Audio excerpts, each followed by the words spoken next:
Mes yeux se sont détournés des vitres teintées. Mon dos se redresse légèrement et mes larmes redoublent. Le bruit de la clé qui tourne dans la serrure, la porte jaune qui s'ouvre sur cette silhouette blanche. Comme j'aimerais qu'elle ne soit qu'une silhouette, un fantôme qui passe et ne s'arrête pas.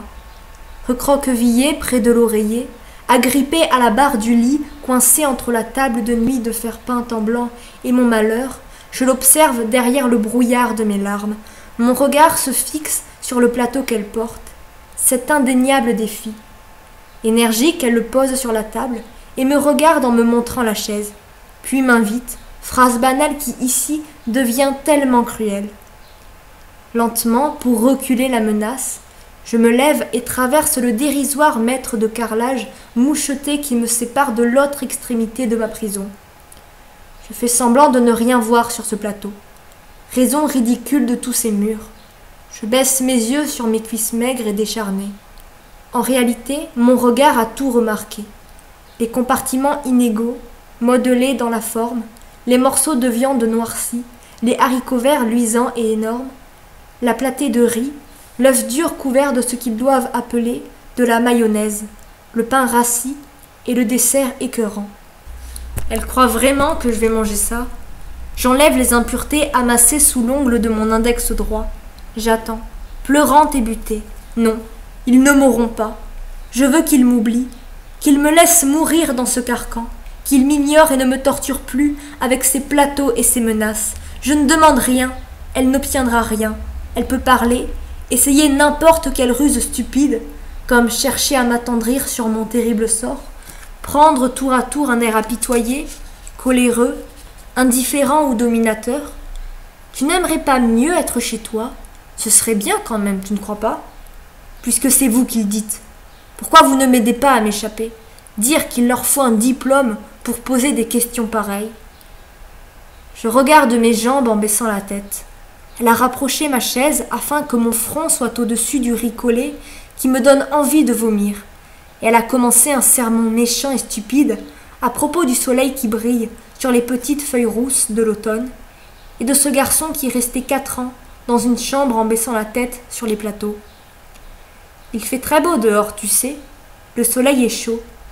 Moi je m'en moque du soleil. Elle veut me faire très mal. Ce n'est pas la peine. Il n'y a plus que cela en moi, du mal. Elle s'est creusé la tête 1 heure pour inventer des histoires. Elle a même essayé de me montrer comment prendre une fourchette et mastiquer, des fois que j'aurais oublié. Qu'est-ce que je fais? Je la prends cette fourchette pour faire semblant de me forcer? Pour qu'elle dise que j'ai fait un effort?